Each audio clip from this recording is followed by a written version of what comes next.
নমস্কার বন্ধুরা, আমি জয়দীপ। আমার চ্যানেলটাকে সাবস্ক্রাইব করে আমার পাশে থাকুন। চলুন জেনে নিই আজকের খবর। গত 10ই জুলাই পশ্চিমবঙ্গের মুখ্যমন্ত্রী মমতা বন্দ্যোপাধ্যায় ঘোষণা করলেন দুর্গাপুজোর পর তিনি কাশ্মীর সফরে যাচ্ছেন। তিনি বলেন, কাশ্মীরে যাও, কোনো ভয় নেই। সিন্ধু ও অন্যান্য জঙ্গি ইস্যু কোনোভাবেই রোধ হয়ে দাঁড়ায় না। পাশাপাশি তিনি বাংলার পর্যটকদেরও আমন্ত্রণ জানালেন জঙ্গলের এই স্বর্গে প্রকৃত সৌন্দর্য উপভোগ করার জন্য। তবে এই আহ্বানের প্রেক্ষিতে শুরু হয় বিতর্কের ঝড়। রাজ্যের বিরোধী দলীয় নেতা শুভেন্দু অধিকারী করেন ক্ষোভমূলক মন্তব্য।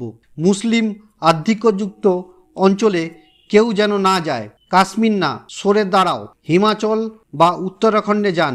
তিনি দাবি করেন সম্প্রতি পহেলগামে হামলায় বাংলার 3 পর্যটক নিহত হয়েছেন এবং বাংলাভাষীদের নয়, বিশেষ উদ্দেশ্য হত্যা করা হয়েছে। পহেলগাম হামলা 22শে এপ্রিল, যেখানে 25 জন পর্যটক নিহত, যাদের 3 জনই বাংলা থেকে, বিঘ্নিত করেছে কাশ্মীর পর্যটন সেক্টরকে।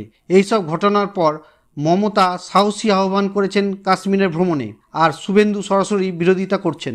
রাজনৈতিক কারণে মমতা ও শুভেন্দুর এই বিষম মতবিরোধ শুধু কাশ্মীর না, ভারতের নিরাপত্তা, সাম্প্রদায়িক রাজনীতি ও পর্যটন উন্নয়নের ইস্যুতেও আলোড়ন তুলেছে।